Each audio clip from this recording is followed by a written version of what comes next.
art trends in Arkansas. Um, my name is Scarlett Sims. I am the Artist Services Manager for the Arkansas Arts Council. We are a mostly grant-making institution. We give out roughly 1.8 million in grants annually to nonprofit organizations, tax-exempt entities, and sometimes to individual creatives. We also provide professional development resources such as this particular free panel discussion and workshop. We have a lot of different workshops coming up, and so I'll probably be telling you a little bit about that, and we're going to be dropping some resources into our links, or drop some link resources into our chat function.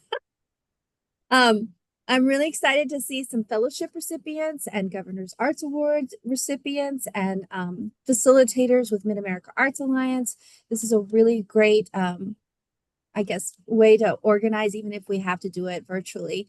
This recording will be made available to everyone in this particular, registrants of this particular program. It's going to probably be limited. We want to respect the time and the space for our facilitators and make sure that we don't steal their content. So anyway, all of that to say, Jasmine Chambly is my co-worker, and she's going to be with me today to man some of the chats and help me with this meeting. She's also our administrative assistant and leads expert. She's part of our team, and she's actually doing Small Works on Paper, Governor's Arts Awards, and a lot of other different behind-the-scenes activities that help us keep going as the Arkansas Arts Council. We also have Brazier Watts, our acting director here, and so again, if you have questions, even if it's outside of what we're talking about, feel free to drop that into the chat. I wanted to set a little bit of parameters and scope for this particular panel. So hang with me. I'm going to give you some numbers, so that could be a little boring. So stick with me just briefly. We had a bunch of people ask this particular question, and so I just wanted to address it just sort of out of the gate. So today's panel is a look at the arts world in Arkansas as we leave 2025 and what we think will happen in 2026. We're using our best judgment, so please understand that this panel is a discussion only, and we're doing our best. So in that case, please be patient, kind, courteous.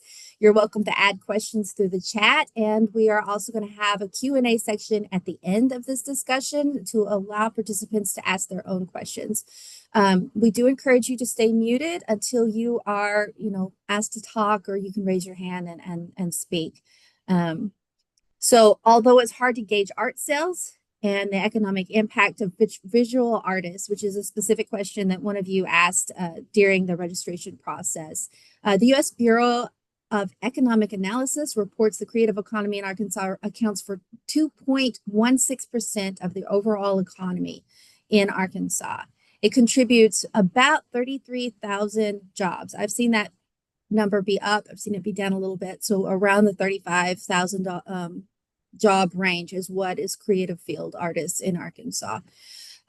We also have a core arts and culture production of about 965 million. That's dollars. A regional comparison shows Arkansas is comparable with Oklahoma, Nebraska, and Kansas. That's our Mid-America Arts Alliance region. That's your your regional arts organization, which I do highly recommend you guys check out for additional resources.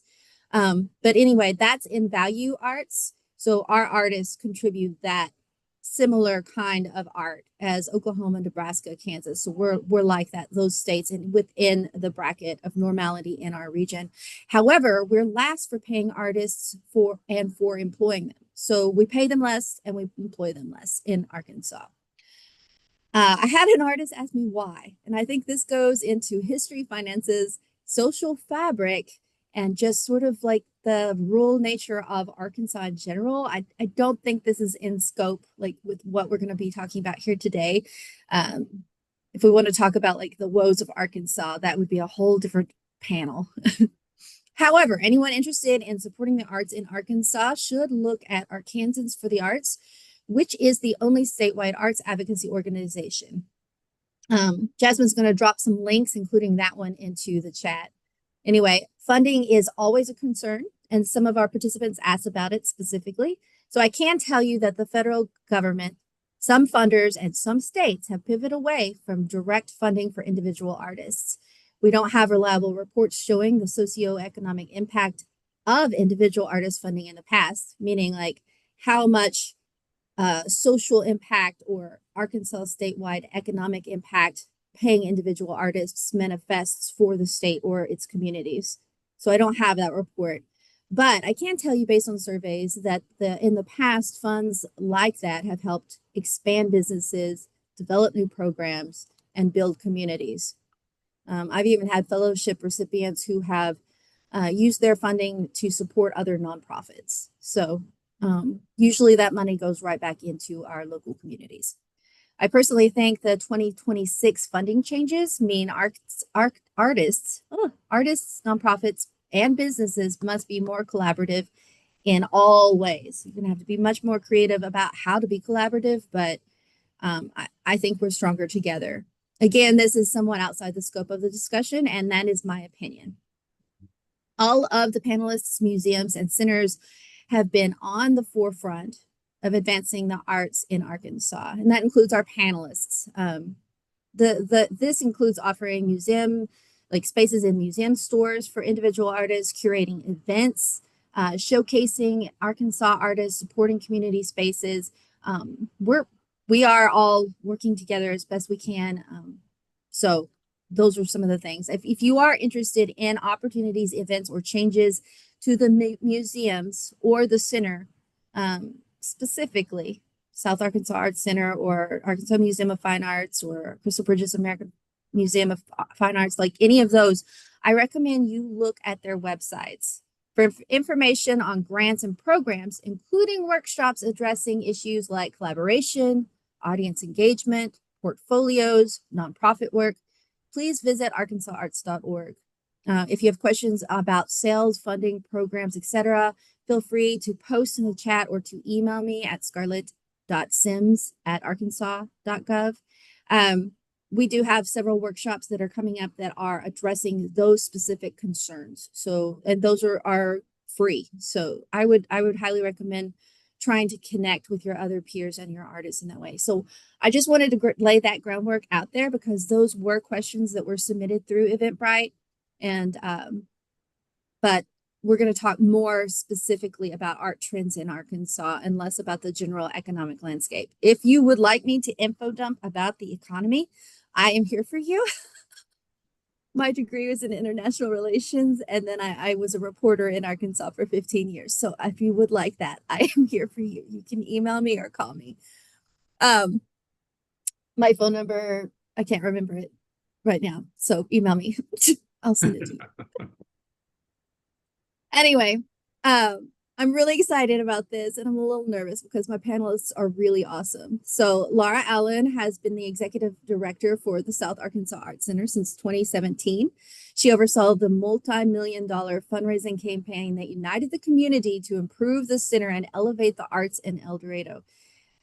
We went to the opening and it was phenomenal. It's just incredible that it was such a groundswell from just regular people donating and giving to this overall center. They just cared so much, and it was just so refreshing to see that. Anyway, she was also a magazine founder and publisher, as well as editor and writer. So Alejo Benedetti is curator of the contemporary art at Crystal Bridges Museum of American Art and the Momentary, where he oversees the contemporary art galleries and the outdoor sculpture program for Crystal Bridges, as well as the visual arts program at the Momentary.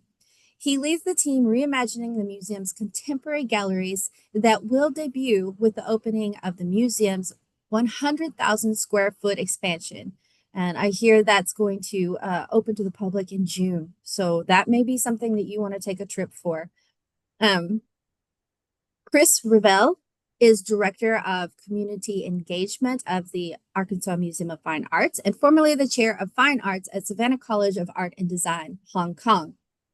He is an internationally exhibiting interdisciplinary artist focused on civically engaged work and a professor of contemporary art practices and theory. I wanted to put an internationally renowned artist, but he wouldn't let me. I try to keep myself in check a little bit. Yeah. So I wanted to just open this up to our panelists to be able to add anything more before we begin, and feel free to just expand upon or tell us something interesting about yourselves. I would say Alejo's got an interesting selection of items at his desk that he works with. But I just want to say, Scarlett, thank you so much for all your work and professionalism and organizing this. Thank you to the Arkansas Arts Council for making these opportunities, whether this kind of conversation or the grants available and everything you do to support arts and artists. Oh, that's so nice. Thank you. Laura, did I miss anything for you? No, I'm really excited. I think you guys do such a great job, and I think the number of people in this group today is really a testament to that and to the collaborative nature of what you do. Yay. Go team. Okay. So this question is for all my panelists. I'm just going to start off straight up. Like, what art trends from subject to medium across the board did you see happening in Arkansas last year, and where do you think it's going in 2026? Should we roll the dice? Who gets to go Yeah, first? I was like, I was gonna pick Laura because she's to my right, but I don't know. Right. Yeah, okay. Yeah, that's very aesthetic. I like it. Um, You know, I'm in South Arkansas. I'm the director of the South Arkansas Art Center. We're in El Dorado. And I think that from my vantage point, a lot of the artists in our service area have made this their home because they're very independent and because they would hate to think that they are following trends or, they would probably, and I think probably a lot of them are here right now. I think they take a very personal approach to their work, and that is really what I saw a lot of last year. I think they're looking inward a lot, and I think that in itself becomes a trend. But like as anything that unifies their work, it is just that very independent, inward looking kind of perspective. But I think that also follows through to, I have seen a lot of very traditional media, a lot of craft, a lot of people looking to woodworking, needlework, jewelry, furniture, those things that have just a very, very long history in our region and our very like hyper specific region and in probably their families and their scope of reference. So that kind of leads me to think authenticity with that first part of what you were talking about is, I mean, Absolutely, it's that's a a great word. buzzword that kind of I don't really much care for because I'm like, what does that even mean? Mhm. Absolutely. There's so many artists that I can think of that were not authentic in that traditional sense. Like Andy Warhol would be a great one. Anyway, I'm just saying, like, Right. It's like a balance. Like it's a mantle you mhm. can wear of authenticity, but then is your authenticity authentic? So Thank you. Yes. Chris, what do you think? Well, I agree. I think that trend is a kind of complicated word. I don't know if necessarily we want to follow the trends as artists as well too.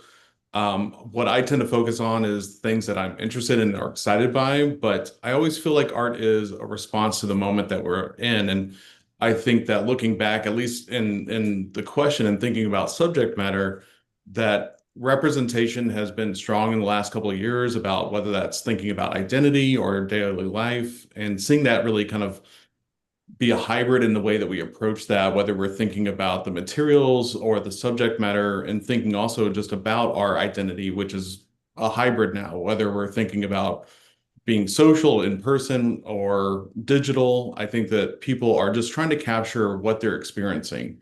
And maybe that comes to that authentic word and what that might mean. I know we'll get to this a little bit later, but some of the things I think that we're going to see people respond to in that subject matter a little bit more are definitely what's happening within our political life and social and cultural life right now, but definitely visual culture, and obviously the influence of digital work and AI is going to become, I think, an important aspect of how we just are just looking at ourselves. But I agree with Laura that I think that there's a big uptick in focus on craft and exploring ideas through these kind of more traditional media. I know that there's a lot that kind of encompass craft, but I'm really excited about the use of textiles and what we're seeing there and how people are either doing more traditional things with it or trying to expand on that through, new processes or technology that's there. I think we'll see a lot more of the artist's hand come into play here.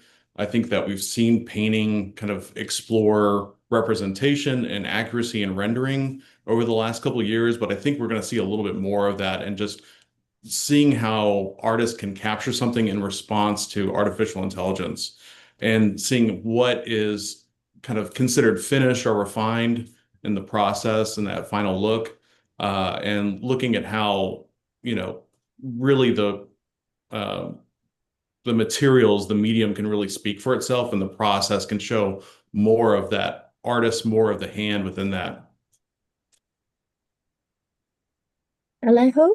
Yeah, I love what both Chris and Laura mentioned, and I will echo that same sort of trepidation around is it like a specific trend? Is it something that we're seeing? It's hard to make like those types of blanket statements, but I do think about when when I look at some of the artists who are working here, especially working in Northwest Arkansas, some of the artists who I really admire over the past year and what they've been doing, it kind of felt like 25 was maybe a year of sort of locking in. Like this was like you see somebody like Linda Lopez and like the forms that she has been focused on for years now, like these little like dust bunny type of forms.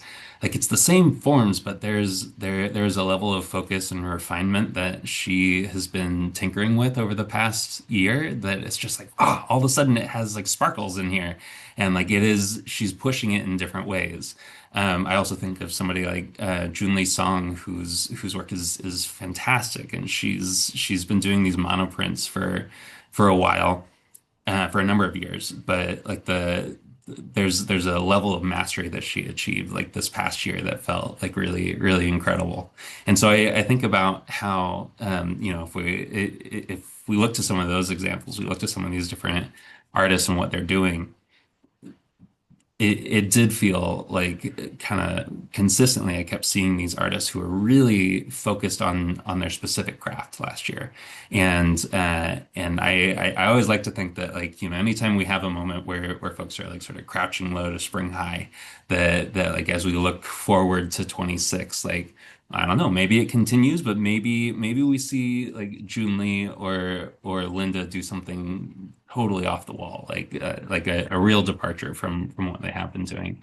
I think that this is sort of the space of we don't want to be too prescriptive about what an artist is going to do. We want to let the artists be artists, and so. But I will say again, very selfishly, as a fan of these different artists who are working here, it's been fun to watch over the past year, that kind of focus and that pushing of their own practice. I love that whole saying that was crouch low to spring high. But it does make me think like the more you expanded on it, the more I like Crouching Tiger, Hidden Dragon, like people are gonna spring high, but we don't know what they're gonna do next. Cause that was some, at the time I was very impressed with that show. You guys are probably really young and therefore you don't remember how we were all like, what? Anyway. Still remember it, loved it, still has the same impact when you see it now. Yeah. So, well, I really love that. I know a lot of artists when they hear trends they cringe, but we're people and we're kind of social creatures anyway, so we do tend to have a trend, even if the trend is that we don't want to have a trend. Absolutely. Can you guys talk a little bit more about like art movements you think might play into 2026?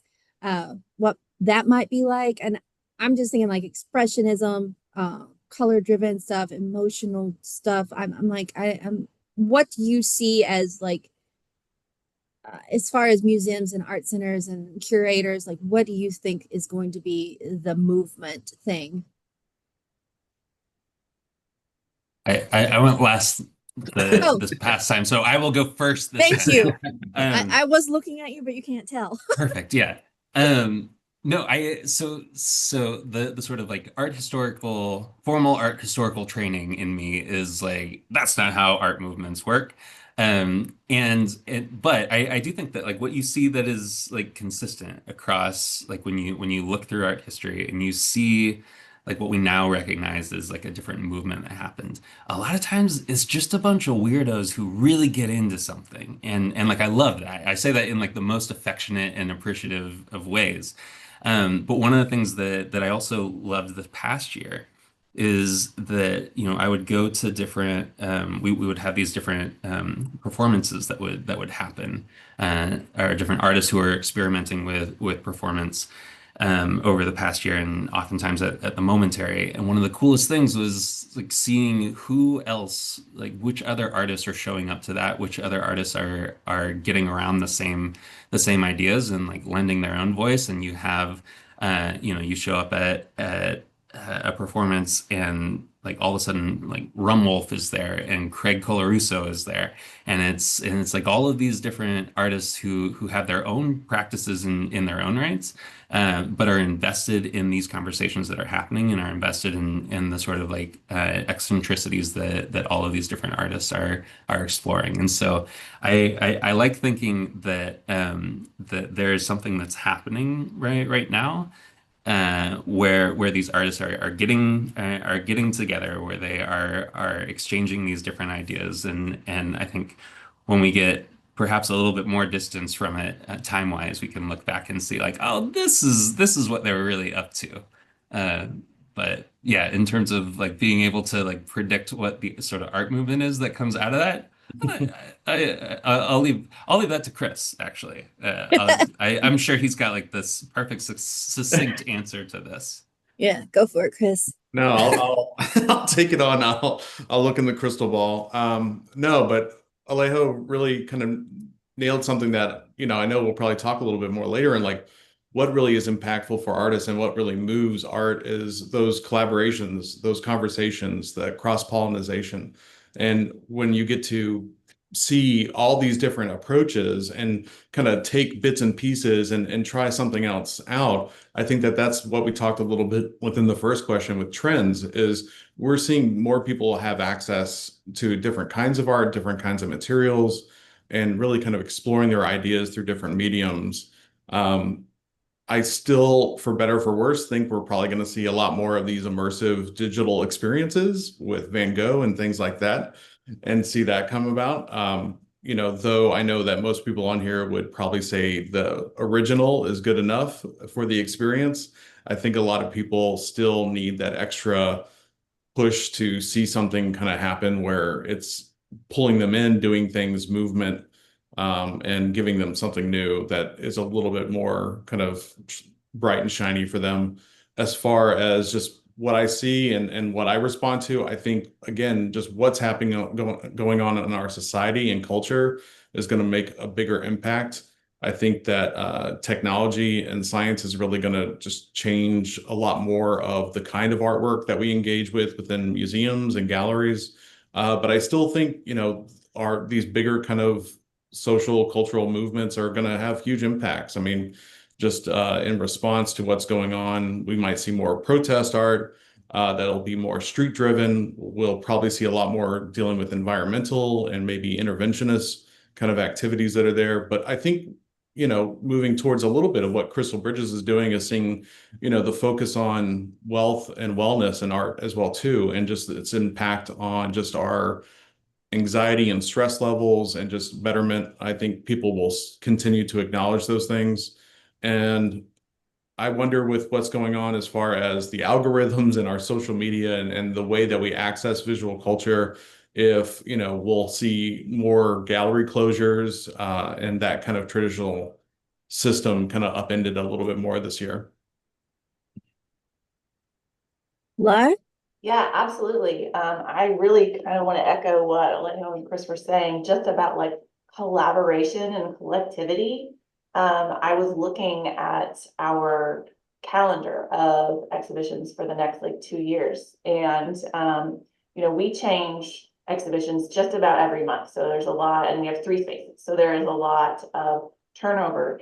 And what I really noticed was like how many people had included other people in their shows. How many people were like, yes, I want to do a show, but I also want to include my studio mate or my sister or these other folks that I'm working with. And they aren't really even collaborating on like pieces. They're kind of working in parallel. They are like finding ways that that connection with their friends and their coworkers can inform their work.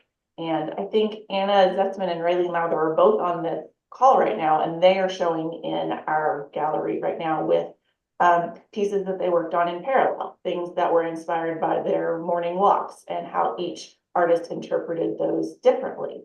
And just looking at the list of how many people were willing, they have this willingness to learn from each other and this willingness to share ideas that I think is really growing. Thank you. So what are the major factors that impact art trends? So we were talking about art trends, but like, I'm not even sure that I even know what that means specifically. Like, what makes a trend? Should And I did start? Google it. I did Google it. So yeah. Oh, sorry. Yeah, Chris. Yeah, do you want me to go first and Yes, lead the way? please. Because I've kind of been at this the whole time, so I'll just regurgitate.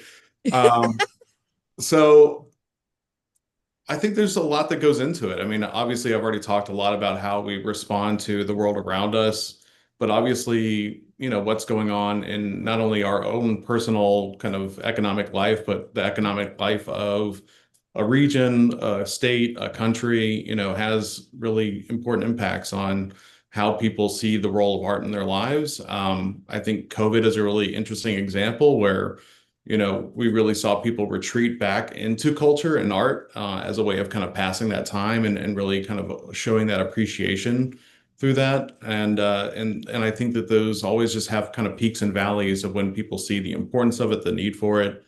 But again, I think that these conversations, these collaborations can really create interesting and new opportunities that are there. Obviously, our institutions and just the education system that leads people to become artists, and geography as well too, and just having access to resources.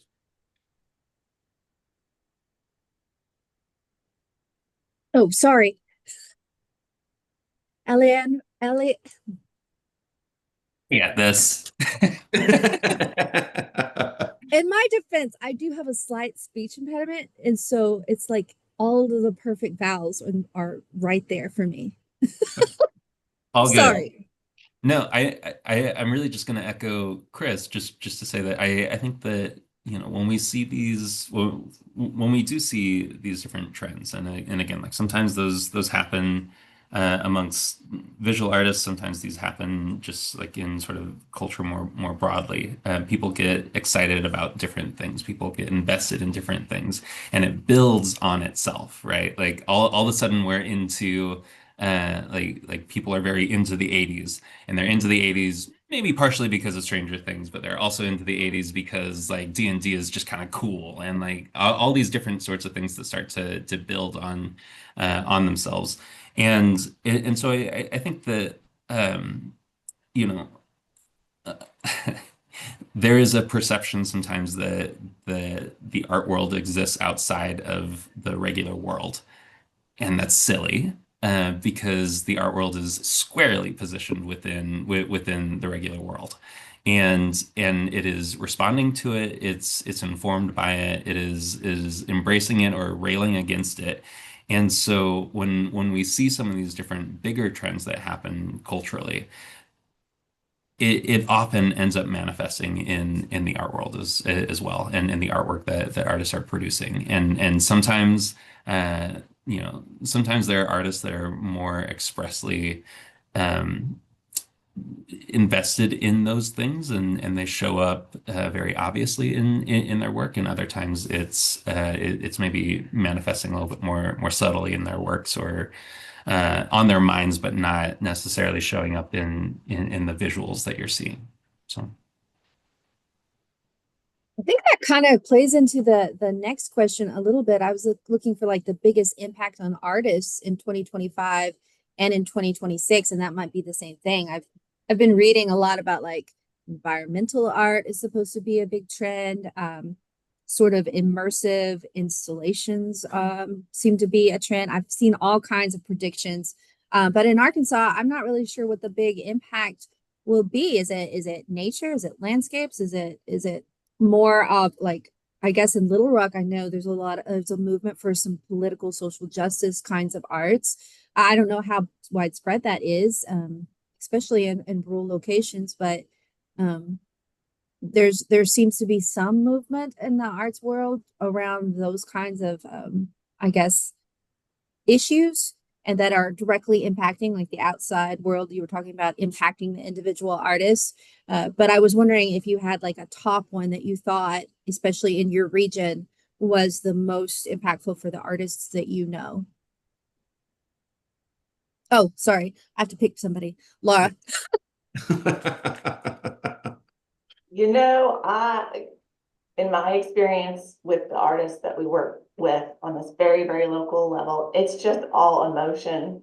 You know, like they are driven by emotion. They are how they feel is how they work, and like what they are getting from the outside world and from like the very local environment is it's just going to show up every single day, and they are they make themselves very vulnerable through the work that they do. And my job as an arts administrator is really just to help them be successful, and sometimes that is just to like love them and support them. You know, it's definitely to give them to put them out there to the world, but it's also to like support their hearts and minds. So I think that that's why making those connections, that's why working collectively works for them, because like they feel seen, they feel heard, they feel appreciated. Yeah. Chris, So back to I you. think, yeah, sure. At least within Little Rock, I think the biggest thing that I always hear about is just exhibition opportunities, just space to show, and what are those chances to share your work and and demonstrate what you can do. And I think that that's something that people want more of here.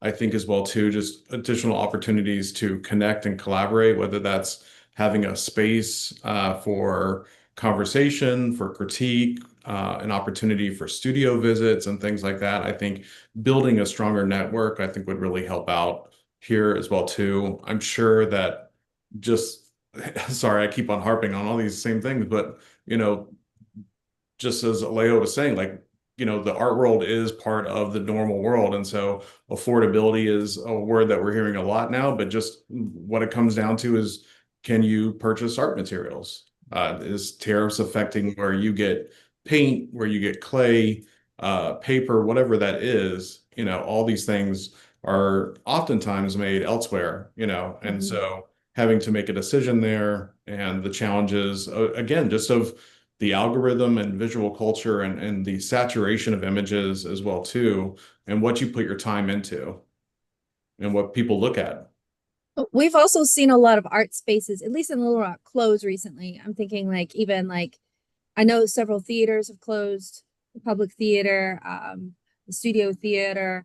I know the Innovation Hub is looking like it's going to close in North Little Rock. The Labyrinth closed, which was an underground sort of space. And I've heard Northwest Arkansas is having a similar issue as far as space goes, especially like I think Colors, I can't remember, Local Colors, that they said they were closing, and a couple of other places. Alejo, would you like to address the impacts to artists? I don't know if affordability is Northwest Sure. Arkansas's hill, but as It, I mean, I think there are various different hills that I could have picked, but that is certainly one that is very felt and present um, in Northwest Arkansas. Uh, Affordability, and specifically as it relates to specific spaces for artists and for arts organizations. Um, it's top of mind. It is. We are in a space where there are a lot of folks that are moving to the area. Housing is expensive. And then imagine trying to find, space to studio space on top of that as well. These are things that are all of the conceptual thoughts that an artist is going to have, all of the different like things that are associated with like, okay, this is what I need to focus on in order to make my work. This is like how I'm going to actually do it. If if you do not have a place to do it, if you are focused on trying to figure out like where you're like what's your housing situation, how are you going to afford making rent, all these different things, it's hard to look beyond that to make the work. And so these types of things, they go hand in hand, and the real world, the pressures of the real world, as a result of national politics, of state politics, local politics, all of those different things, those are very present right now, and they become things that directly impact artists, and so there are different things that organizations can do. There are different things that organizations are actively trying to do, and but there's a reality there that I think goes back to this point of like above all, artists are humans first, and so those realities don't go away just because you're an incredible artist. Like the realities of the day to day are felt. So yeah, Yeah. Again, I think that goes back to what I was trying to address early on about individual artist funding. yeah. So that landscape's going to be changing for individual artists, that those opportunities that were there are going to be they're more limited. That's just how it's going to be. For example, Artist 360 is no longer going to move forward. I know the NEA just announced that they're going to change some rules for individual artist project funding. So when you're thinking about your artwork in the future, especially when it comes to funding, you're going to have to really think more collaboratively and really come together with your community. So just my opinion there, but that's something that individual artists often don't think about because they're so focused on where am I going to do my work? How am I going to exhibit? How am I going to pay for my materials? Where like be able to get what I need to move forward on this massive project that I've been thinking about. I have a friend who wants to do large scale like metal sculpture work, but she has nowhere to make it. And it's very exhausting emotionally for her. So I don't to get too personal. Hopefully you guys don't know who I'm talking about. Anyway, I'm gonna move on. Thank you. Okay, so we did talk about all of these kind of connect. It's kind of cool. Anyway, so I was going to ask about the national arts landscape, like and in general, it can be in general, but how do you feel like, so if we have the individual artist world and the region and then the state and then the nation, how is the nation, that outer shell, and what's going on with our national art scene impacting us in Arkansas, if it is? And if it's not, why is it not? Oh, I'm sorry, I Uh, missed. no, I'm happy to jump in again. Again, um, so I think I want to answer this like sort of two ways. One is to say that we have now done two versions of this exhibition called State of the Art, where we get to travel all around the country, and the second iteration of it, which opened in 2020, I was directly one of the curators for it, and going into those studio visits, I had this thought that I was like, there is something happening right now across the country. Every artist is going to be like impacted by what's occurring right now. This is like 2018 that we're traveling. And I was like, all of this is going to be like pertinent and relevant to these artists. And what we found is that sometimes, absolutely.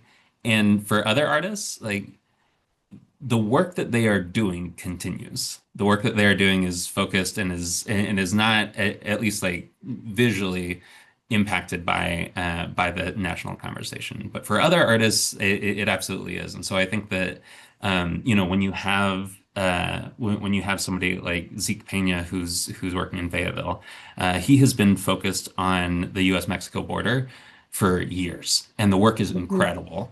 It has not like even if that wasn't part of the national dialogue right now, I think he would still probably be working like on that, focused on that, thinking about that. But it resonates differently now because of the national conversation that's happening and the attention that's on it. I think similarly, you have somebody, if we like drift, this is not my area, but if you drift like into the music world a little bit, somebody like Jesse Wells, like very concerned with the political landscape on the national scale, but doing it in a way that like it's about as Ozark as you can get in terms of how he creates his music, the like sort of sonic influences that he has. And so like these different types of things and these ways that Arkansan artists are touching the rest of the national landscape sometimes is very apparent and sometimes is very well felt, and other times is something that is like maybe on the peripheries, but is not sort of going to present itself in the specific output of those artists. I have a Depending real on who they quick are. follow-up question Yeah, for you yeah. specifically. Does that mean that artists are somehow intuitive and are predicting like the future? Like I've known, I'm not being Oh, facetious. I mean, no, like no. sometimes artists seem to like they gravitate to one specific thing like 10, 20 years in advance. And Yeah. poof, it's like magic. It becomes like the center stage. The no, I will say, first off, I love the idea that like that artists are magical. They are. Like let's just put that on the table.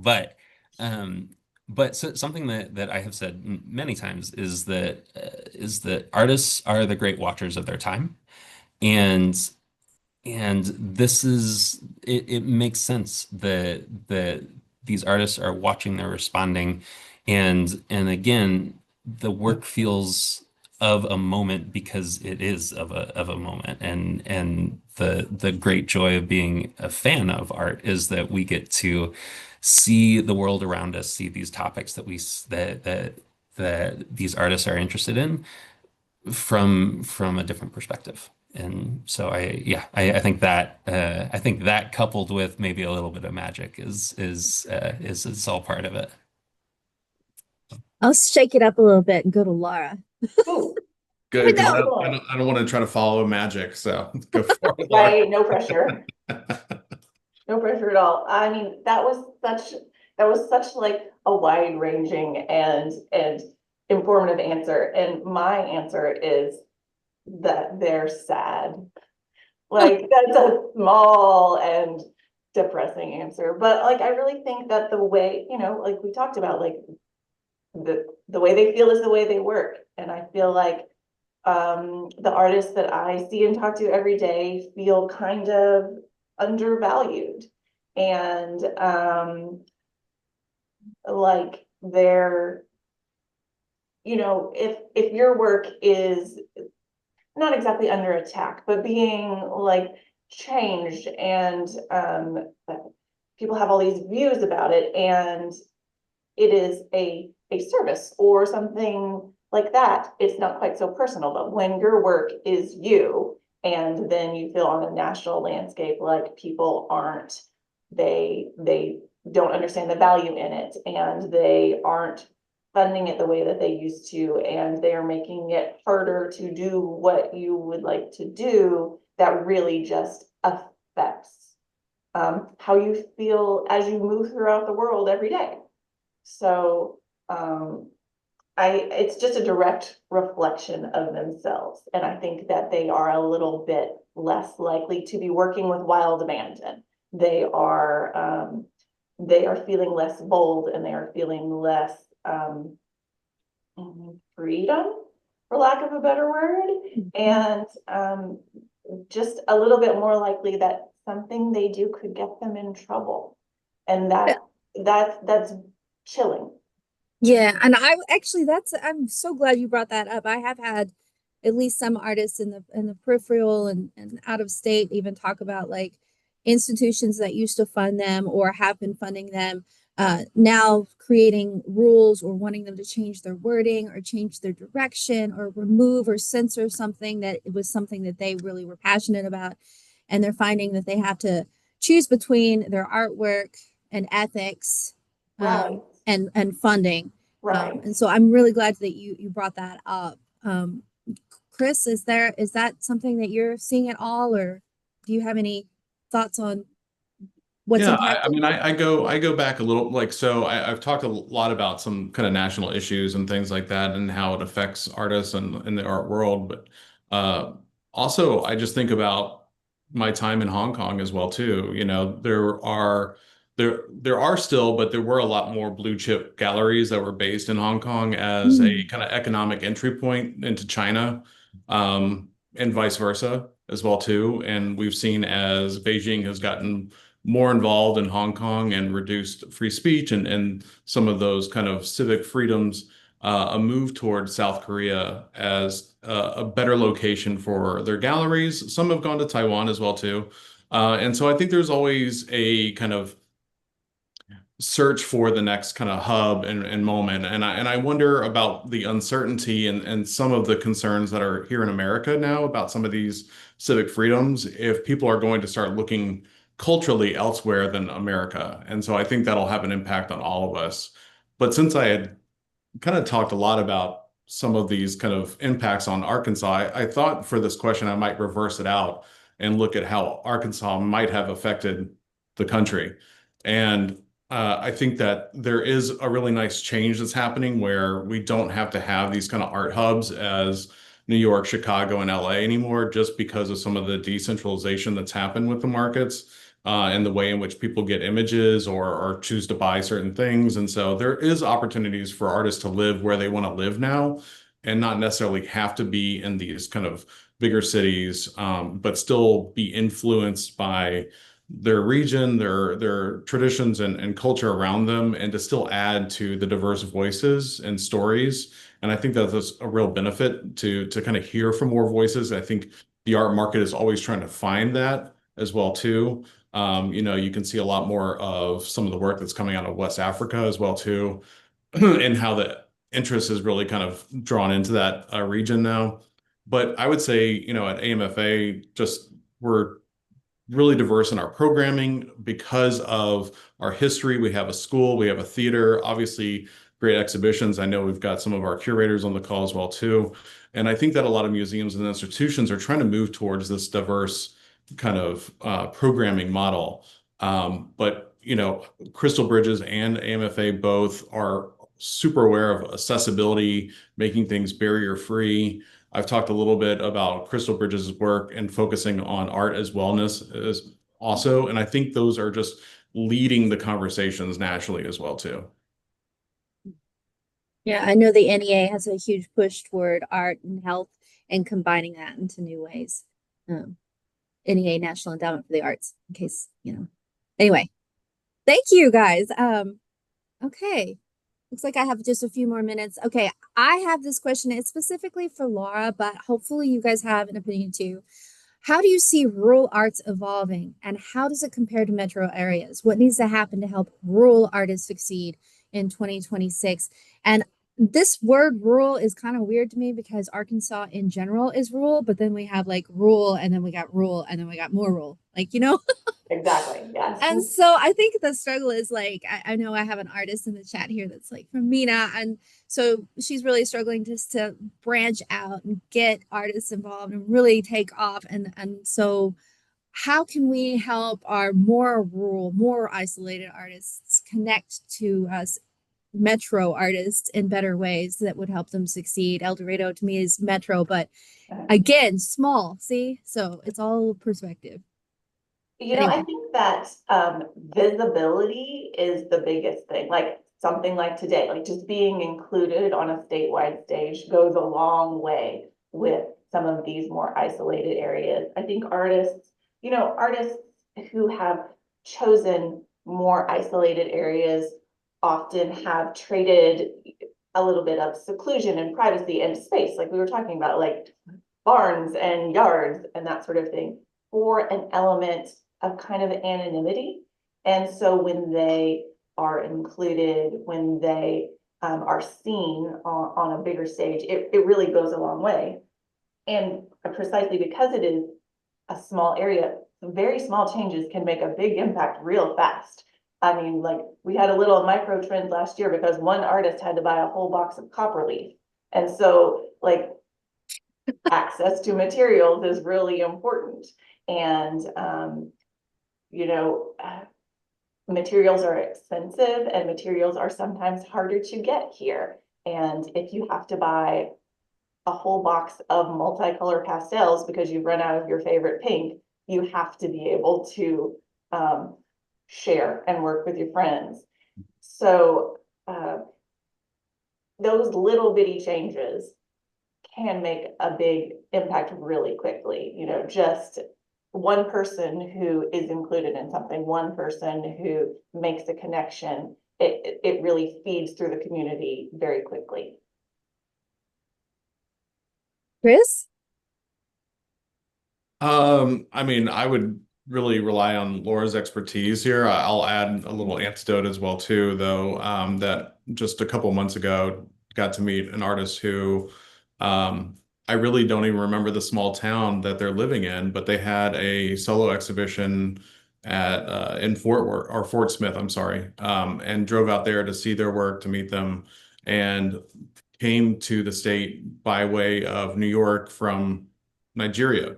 And so having those kind of opportunities where you're either leaving your home and exploring the world and coming back with knowledge, or the work that just smaller galleries and institutions do to kind of help to elevate voices, I think is really impactful. But again, going back to that collaboration and the ability to have a space to share and all those things are just really key to elevate these voices that are these artists that are around the state, and anywhere, there's always states where, you have people that are less connected who are still doing amazing things, who just don't know how to share what they do. Alejo, I wanted to sort of twist this just a little bit specifically for Sure. you. So I used to live in Northwest Arkansas for a really long time, and I was part of Crystal Bridges' first block party for Springdale. So I know kind of like how much Crystal Bridges has really tried to pull in its local creative community, especially in the past, what 10 years. Like you guys have really tried to not just bring in national stage artists, but also to do the We Belong Here, the Momentary, the creative spaces.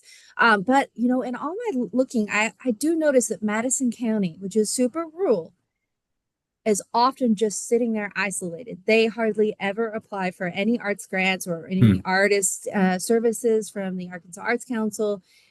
No matter how much we reach out, they're usually pretty standoffish and isolated. And I used to cover that area, and I can vouch for the fact that is just the climate in Madison County. And so when we're talking about isolation, they're so close, though, to such a great metro area that could really help their artists.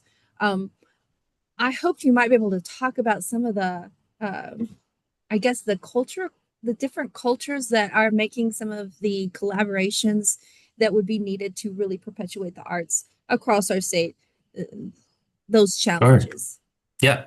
Well, I think that, one of the things that we're really aware of at the museum is that for some folks, coming to Crystal Bridges is great. It feels like a very welcoming place, and it feels like, oh yeah, like that's, it's an art museum, so of course I'm going to go there. I'm interested in art. I'm going to go there. And for many other folks in our region, across the state, an art museum is not going to be a place that seems like a welcoming environment. And so one of the things that we're really committed to, and you see this with the mobile art lab, is that we we cannot always expect people to come to us. And we need to actually go out to people. And so, it's one thing to send an email, it's one thing to even call somebody, but if you have a decked out truck that shows up with pottery wheels in it or with different activations that are in it, um, that's way more of an entry point for a lot of folks. And so we're committed to that. We continue to be committed to it, and it doesn't hit everybody, but it's a way to initiate conversations and relationships. And so I think that's one of the things that has been very top of mind for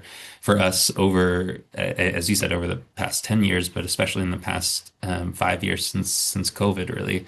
Um, we have really tried to think about how do we make sure that we are going out to communities, that we are getting into communities that we claim to want to feel welcome here. And it can't always just go one direction. So And when you say we, do you mean museums, art centers, or the Arkansas Arts Council? Or maybe oh individual artists or everybody? I don't know. I mean, I think it should be everybody. I'm speaking from the position of Crystal Bridges being very aware of, like, we want to make sure that we get out into these communities. But again, if you find specifically you, if you're finding that you're having a hard time connecting with Madison County, I don't know what the outreach has looked like, if it has looked like showing up in Madison County. Um, or if it has been, sending emails and making phone calls, and it's a different sort of thing. Mhm. Yeah, thank you for that. It's hard to show up everywhere all at once, Yeah, just so you know. So, totally. Yeah. but yeah, I do have an example of an individual artist who has been doing this. She focused on the Delta and specifically Helena, West Helena, for I guess the past 5 years. Not just doing photography, but going into the community, helping in Elaine, like actually doing hands-on groundwork. And her exhibit on the Delta and its waterways, it opens this Friday at the Delta Cultural Center. Like that manifested one thing, manifested the next thing. So those connections, giving into your community or even giving into another community, means that you can get back. What is that old saying? You get what you give, or is that a saying? It should be a saying. If it's not a saying, it should be a saying. Anyway, I have a little bit more time, and so I'm going to do my final follow-up question. And I would like to know how you think artists and participants in this particular panel discussion, our audience, so to speak, how can they use the information provided today to benefit themselves? Like, what do you think the takeaway is? Chris, sorry. I think the main thing is that, like, we lean into our interests and we lean into our perspectives and rely on that. To follow trends is not going to be a healthy way of approaching work.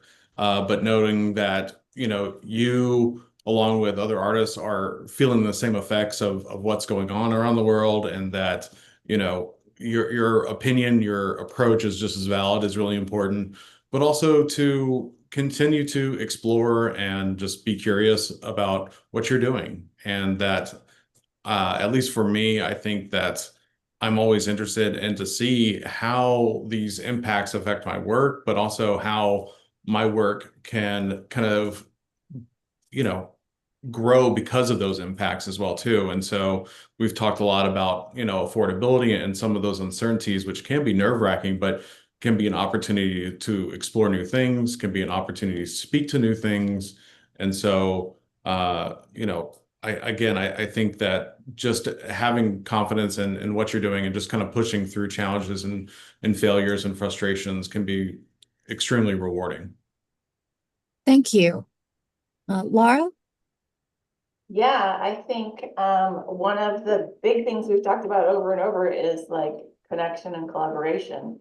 And so I think especially for artists, in our service area, like don't be afraid to like reach out. Like, there is no reason that any artist in South Arkansas should not feel free to come inside the center any day. Like, I tell people that we have the best bathroom in South Arkansas because we did do this wonderful accessibility focused renovation. So I really think it is vital and important to get plugged into your the organizations who are trying to help artists in your area, whatever that area is, and trying to help looks all kinds of different ways. But, you know, for us, our mission is to create opportunities for artists to show their work and to sell their work and to learn more about their work and their peers. So, you know, just find your people and rely on them. Sounds a lot like community building. It does, doesn't it? Anyway, thank you. Yeah, for me, I'm going to echo some of that, which is really just to lean in, to be an active part of the art world. And I have it like posted up on my desk. Sam Gilliam, who was a great painter, DC-based painter, has the saying is like the most important thing to learn is how to be part of the art world, and Whoa. and it's like, I mean, not my words, that's his brilliance there, but it's a good it's a good reminder, and it's a good reminder that regardless of where we are, if we are in Arkansas, if we are in a more metropolitan part of Arkansas, if we're in a more rural part, we have the tools to be able to interact with the rest of the art world, with like the sort of very nearby art world, that like your local fellow artists and arts professionals. But you also have access to a broader art world, and all you need to do is engage with it, and know that like we have tremendous resources, oftentimes like floating around in our pockets, to be able to be part of the art world. And I think that there's that side of it, which is like your sort of personal obligation to go out and like and actively try to be part of it, and then to also realize that when you have folks that are coming in, when you have folks that are asking, one of the coolest things to be able to do, I have folks that will come and visit from LA or from New York or from wherever, and one of the things that I love to get to do is to say like, hey, while you're here, here's the name of like 5 different artists whose work is just stellar here, and like you really need to like set up a studio visit. Like you have that Rolodex. Like you can share those names of your different colleagues and these other artists that you admire that are in this area. It benefits everybody to know that there are stellar artists that are working here, and to see like the sort of overall tides rise for folks is an exciting thing. So Yeah. Thank you. That's those were some very optimistic and uplifting, like final remarks. Sounds too final, but you know. Okay. Thank you so much. I'm gonna go ahead and open it up a little bit early. So unless you guys had something you wanted to add, I was gonna open up for the Q&A. Please. Okay. If you guys wouldn't mind raising your virtual hands so I can and it see, or if you are shy, you can put it in the chat and I will read it out loud. I mean, I'm sorry. Masking's been really hard today, guys.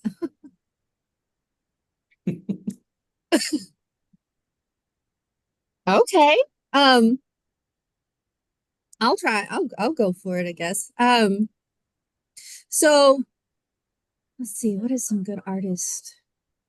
I really thought y'all would have more. I had some artists who were wanting to know a little bit more about like AI. And that was through the Eventbrite.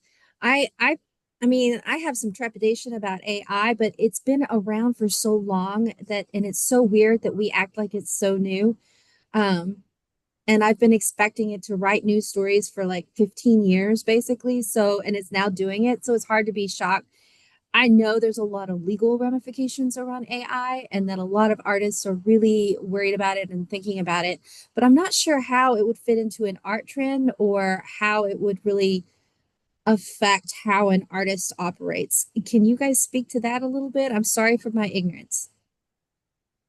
Oh, I get to pick again. Hello? Alejo?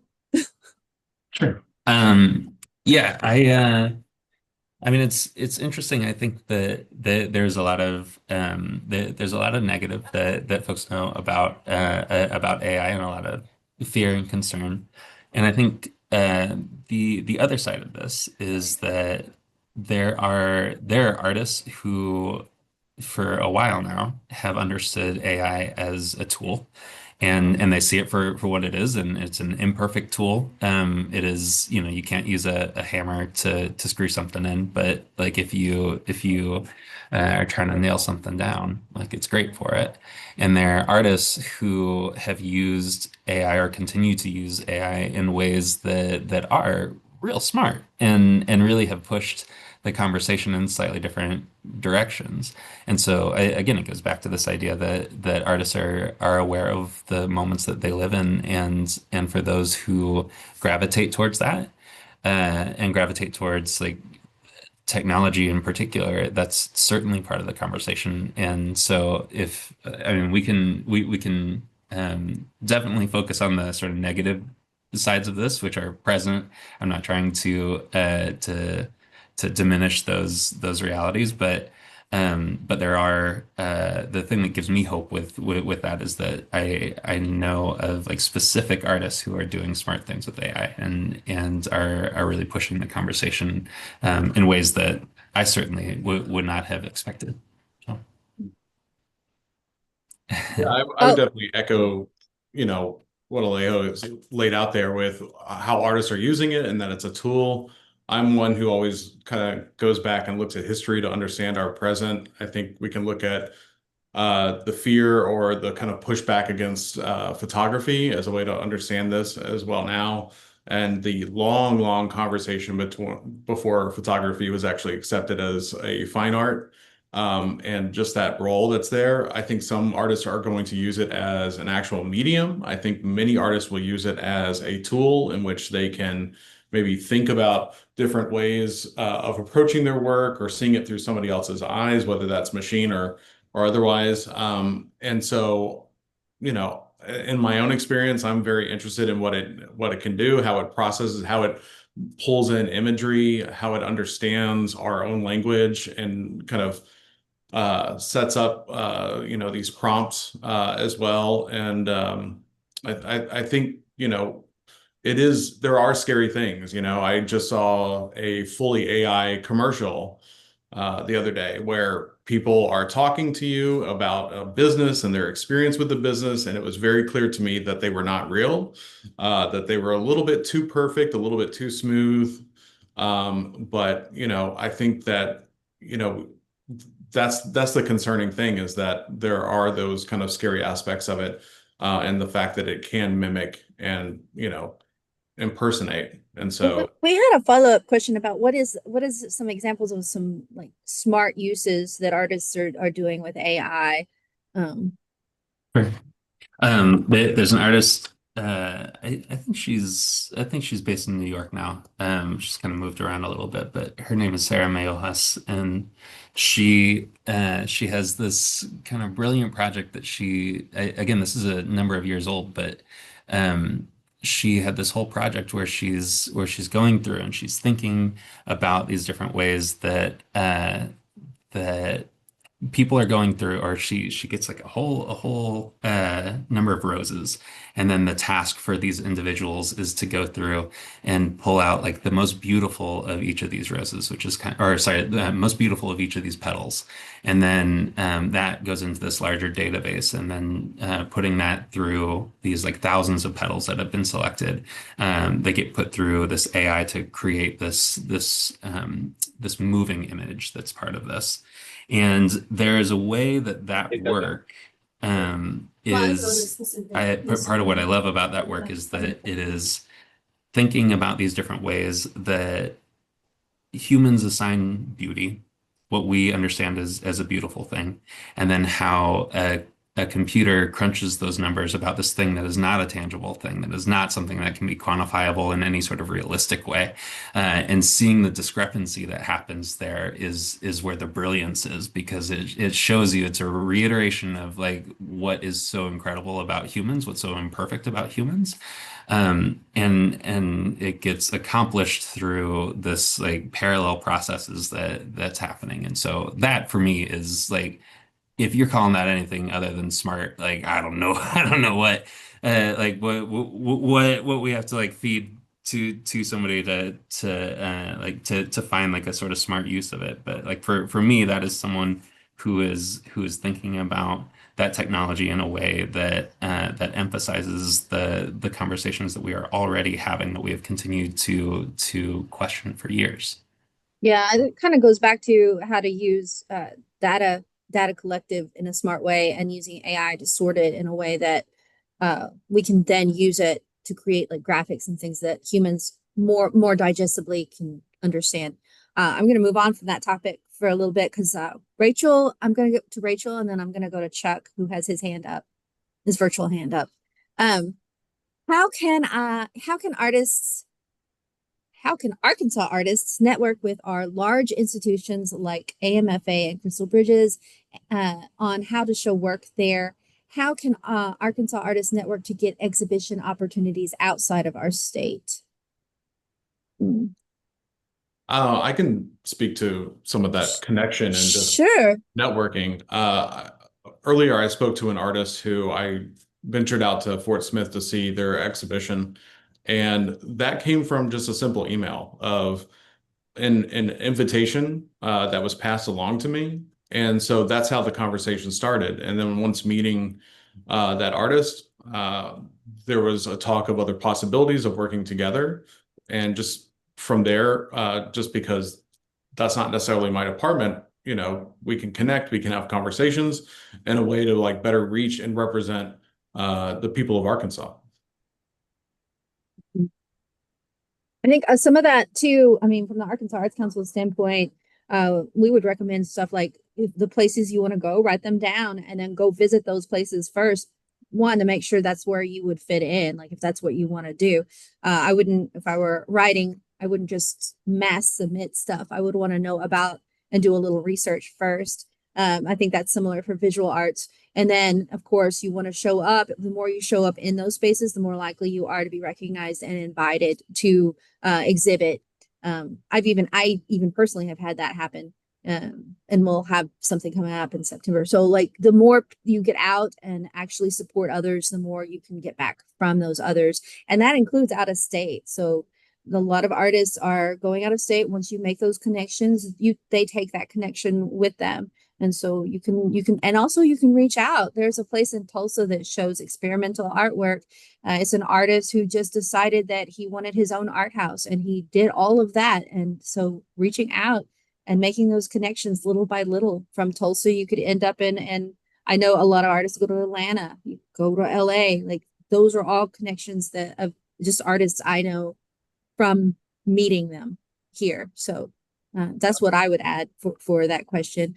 Chuck, would you like to take a moment for that question? And I'll just add real fast too, Scarlett, that what I was saying was that like how we might overlook some of the simplest things as well too, like connection and building that and snowballing and building off of that movement is really important, but also sometimes just reaching out and seeing what happens, is really important. And I think Jennifer Jankowskis also added, and Catherine as well too, Walworth probably added in there about the Delta Triennial as well too, and submitting your work to that. Yeah, that's a great place too. And also there's some other ones, Small Works on Paper. We think we have that. It's in the name, but Arkansas Arts Council's touring exhibition, and that's a great place to start, especially if you're an emerging artist. I know BAM, Bradbury Art Museum, has a call that's a regional call. Regional Arts Museum in Fort Smith has a regional call. I think there's one in South Arkansas Arts Center. And also the Arts and Science Center for Southeast Arkansas, now Arts times Campus 3. Anyway, sorry. That one has some. So just, having your fillers out, reaching out, making proposals. I think the one in Pine Bluff used to actually allow you to submit an exhibit idea. And there's also a couple places now in Fayetteville where they just closed the submission, a call for an exhibition at the new gallery space.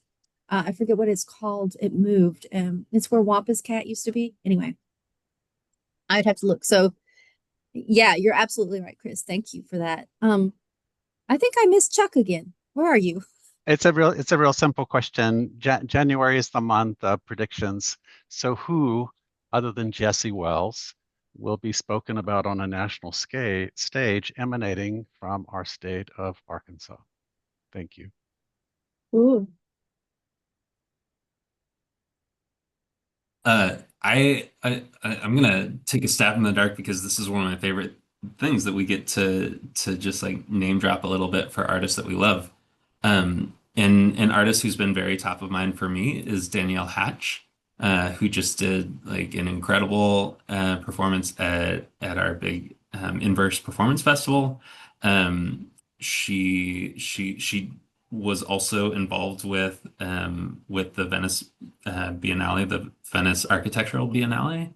And if you have not seen her work, do yourself a favor, just check out our website. It's so good. It's so smart. It is, yeah. Okay, there you go. Perfect. Jasmine is on it. Yeah, she deserves to be talked about on a national scale for sure. Maybe Chris and Laura, you could manifest this through, or we could all manifest this through us like name dropping here. Yeah. I got one, VO Cox. I think she lives in New York now, but originally from Arkansas, worked in North Little Rock for a long time. She was part of Soul of the Nation back 10 years ago, I guess, and has since like created this enormous swell around her artwork, which is a lot of installation and found arts kind of pieces, and has been touring in DC. Like she's one I watch. I think that she's fantastic, and that's a visual artist. What about you, Chris? I would probably rely on my curator friends who are on the call to help me out with this question, as they are more in contact with some of the artists in Arkansas who are really making waves. Yeah. Jennifer, Catherine, any names you want to throw into the chat? Yeah. I think Kevin Cressy is going to do well too, because, he just had the reveal out in DC. So I assume he's probably going to do well. And there's some filmmakers who are making some really big waves out here. And I'm not as much of a filmmaker person in the know, but I do know that there are a lot of artists in film and even in stage that are making waves nationally. Yeah, absolutely. I really wanted to mention filmmakers because, we in El Dorado, we have a film festival coming up at the end of February, and just the amount of submissions that we have had this year and the amount of work that people are putting in is incredible and really, really getting a lot of notice. Okay. Other questions? Surely some of you had questions. I have like just a few minutes left. Oh, yeah, Linda Lopez. We have a lot of fellowship recipients who are doing really big things, and I think we're going to see more of that. So what have I failed to ask that I should have? What's the thing that's been tickling at the back of your mind, panelists, that I just maybe overlooked concerning art trends? Not like ignore my face. I mean, I think that there's a lot of knowledge and resource and expertise on this call right now, not just, Mhm. three of us, and really interested to kind of hear people's responses and also their own experiences as well too. I would too, but everybody seems shy. Um, Can I offer something yes, up?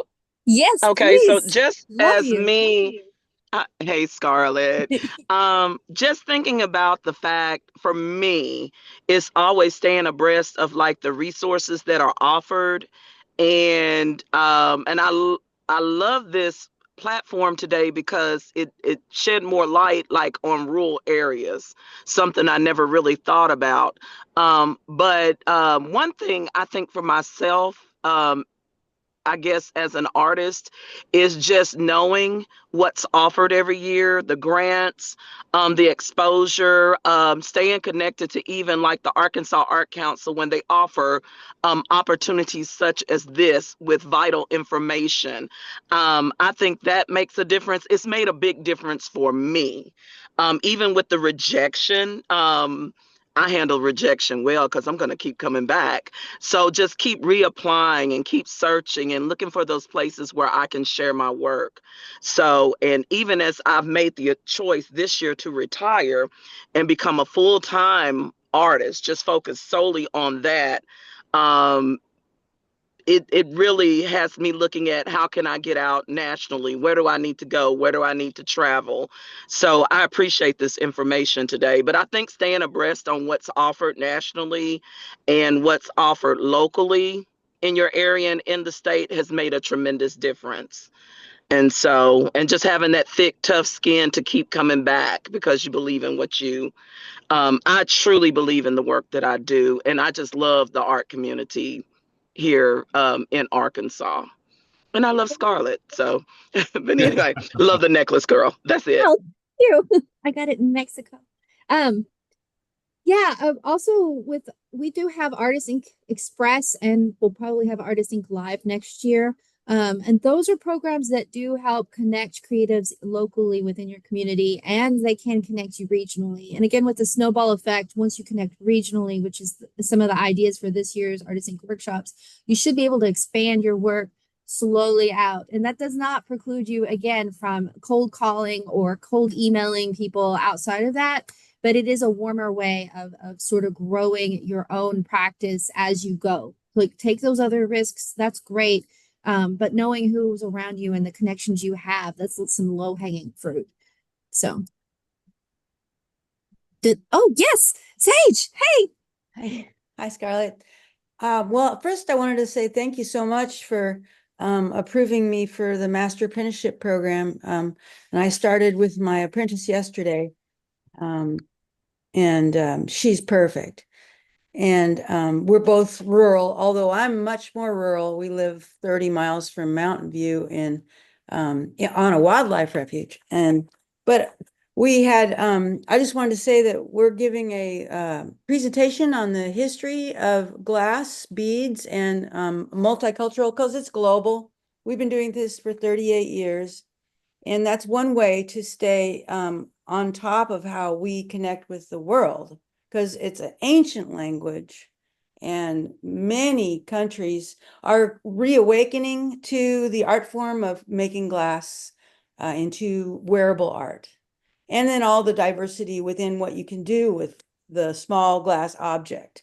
And you can, if everybody talks about big things, big, but small has more history, and it touches into archaeology as well, anthropology, and then just the intricate techniques and the mind-body connection and the kinetic memory that you develop and the mind-blowing physics involved. In anyway, we have this lecture at the Museum of Fine Arts in late March, as well as a class, a 2-day workshop. And we're really grateful for that opportunity. Yeah. Anyway, You were at the there was a vendor event. I'm sorry, a market, an artist yeah, market. it was the best show we've It ever was had. great. Yeah. Yeah, so, and that was at the Arkansas Museum of Fine Arts. I just want to plug Yeah. y'all again. And we did have a fellowship recipient at the Crystal Bridges, Jose Hernandez. Oh yeah, He was gave a great. presentation up there, and he just talked about street art, and So, and the presence of that, which honestly, if the spaces leave, I kind of thought one of the art trends, which we didn't really talk about, might be more public arts, but done in like a DIY sort of way. More arts exhibits at houses, for example, or private homes, private properties, abandoned spaces. Think 1990s, maybe without the raves, maybe with the raves, I don't know. But you know, we didn't talk about those kind of art trends, but that's something actually I've been thinking about. If we see fewer spaces, less funding, more isolation, then artists might revive a lot of the what I would call underground art scenes. Do you guys have thoughts on that as we wrap it up? We've got like 2 minutes. There's a new place in Yellowville called Lucky Star, and they have arts events as well as ongoing exhibits of anybody who they jury in. Mhm. And that's just like a year old now. Yeah. Well, Chris, what do you think about that DIY idea? Is that like passe now? I know musicians are doing it more. Ah, you're on mute finally. Sorry. I think that there's a lot of upending right now with all these galleries happening that are going away, and just to see how we're going to move forward is going to be really interesting. Obviously, just creating space and just having a place, whether it's a gallery or not, but just like as far as a market goes, but just a space to exhibit and show work, I think is really important anywhere. And so, but yeah, I definitely think with what's going on right now in the country, I definitely agree with that protest art and having more guerrilla work done as well too, and just those interventions. Alejo? I am all on board with that. If artists want to do um if they want to turn over their house, if they want to turn over their living room for literally a weekend to have something happen, do it. Like, yeah, I absolutely. I think that everybody benefits when that happens. Laura, final thought? I think, it's sort of the other side of the same coin is that I think a lot of the artists that I know and work with are much more open to commissioned work. And I think a lot of the patrons are a lot more willing to just ask, the landscape is different and there aren't as many opportunities maybe for large scale shows, but when those relationships are there, it really opens the door for, and not necessarily like, please paint this to match my couch, but like, I want something from you that you create for my space. That's fantastic. Thank you guys for being here. I really appreciate it. I don't want to take up more of your time. We are at the 12:30 mark, and I hope that you will do it again next year. This was by far one of the best discussions that I've had. Thank you everyone for allowing me to info dump on you. And if you would like more info dumping, I am here for you. My email is in the name thing, but I'll put it in my chat. Also, we are going to, since we have recorded this, I'll send this out at least temporarily so you can view it. And if you have any other questions, feel free to reach out. I appreciate everybody. If you needed to save the chat, I think you can do so with the little dots at the top. It says Trends in Arkansas, and you should be able to save that meeting or download the chat. Okay, so thank